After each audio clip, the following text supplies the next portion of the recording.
गरीब की बारिश। शहर की कच्ची बस्ती में एक गरीब मजदूर कालू रहा करता था। कालू के घर में उसकी पत्नी जानकी थी। जानकी लोगों के घरों में झाड़ू पोछा करके कुछ पैसे कमा लेती थी और वहीं कालू किसी तरह मेहनत मजदूरी करके 2 वक्त की रोटी का जुगाड़ कर लेता था। कुछ दिनों से हो रही बारिश के कारण कालू की मजदूरी बंद हो गई थी।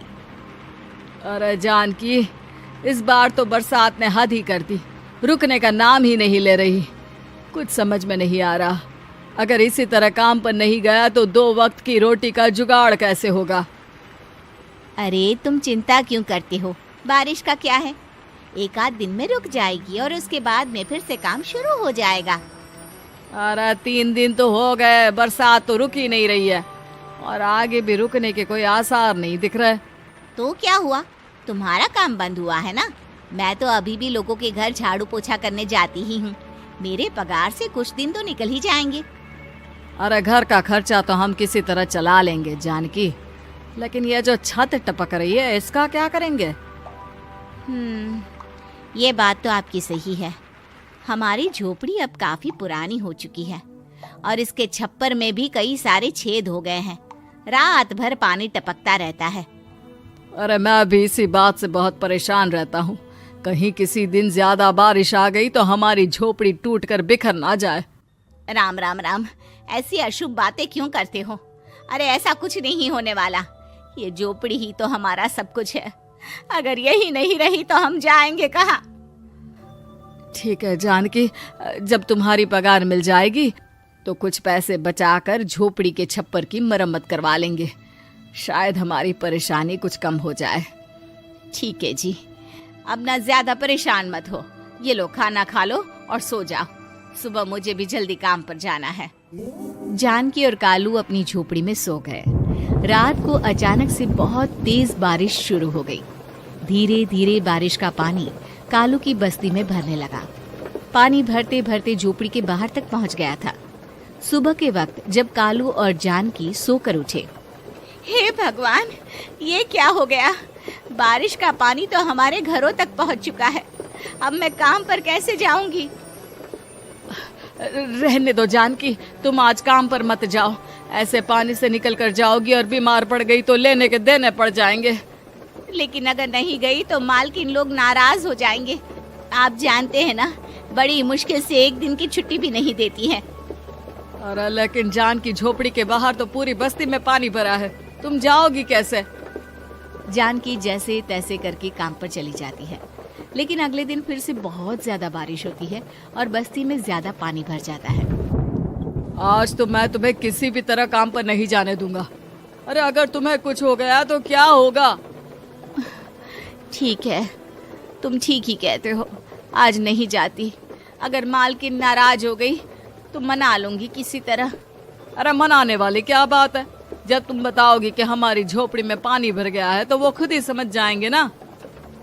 अगले 2 दिन तक तेज बारिश होने की वजह से जानकी, कालू और आसपास की बस्ती में रहने वाले सभी लोगों के घरों में पानी भर जाता है, जिसकी वजह से जानकी काम पर नहीं जा पाती।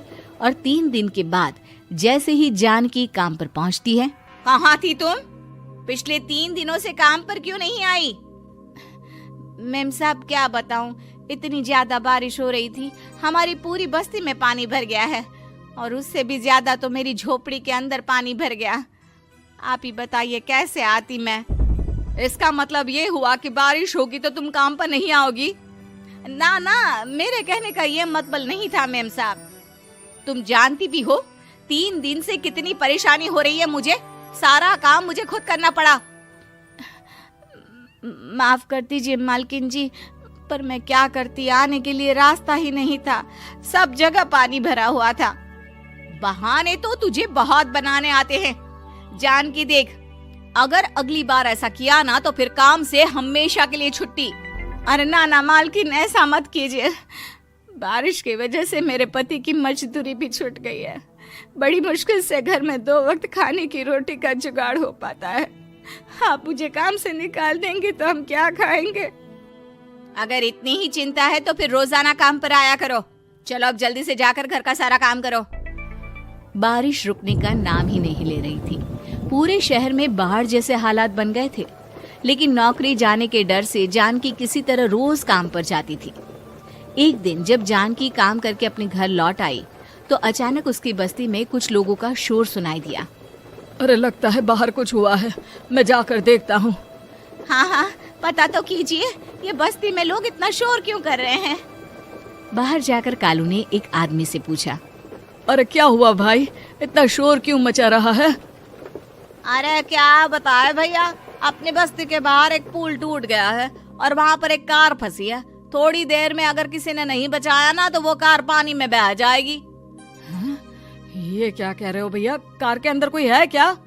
हाँ, कोई औरत बैठी है, अकेली है, बहुत रो रही है बेचारी, मदद के लिए बुला रही है। अरे तो हमें जाकर उनकी मदद करनी चाहिए ना। अरे लेकिन इसमें बहुत खतरा है, हमें अपने आप को बचाना चाहिए। पानी कभी भी हमारी बस्ती की तरफ आ सकता है। अरे तुम्हें नहीं चलना तो मत चलो, लेकिन मैं तो जाकर उस औरत की मदद जरूर करूंगा। कालू उस जगह पर पहुंचता है जहां वो औरत कार में फंसी हुई थी। वहां पर पानी का बहाव बहुत तेज था और सारा पानी कालू की बस्ती की तरफ ही आ रहा था। कालू ने एक बड़ी सी रस्सी को पेड़ से बांध दिया और दूसरे सिरे को कार की तरफ फेंक दिया और उस औरत को रस्सी के सहारे बाहर आने के लिए कहा। तभी वहां जानकी भी दौड़ती हुई आई। अरे ये तो मेरी मालकिन है, जिनके यहाँ मैं काम करने जाती हूँ। अरे मैडम जी, आप डरिएगा मत, आपको कुछ नहीं होगा। आपकी गाड़ी को भी मैंने रस्सी से बांध दिया है। थोड़ी देर में पानी का बहाव कम हो जाएगा, फिर हम आपकी कार को भी बाहर निकाल लेंगे। क्या तुम जानकी के पति हो?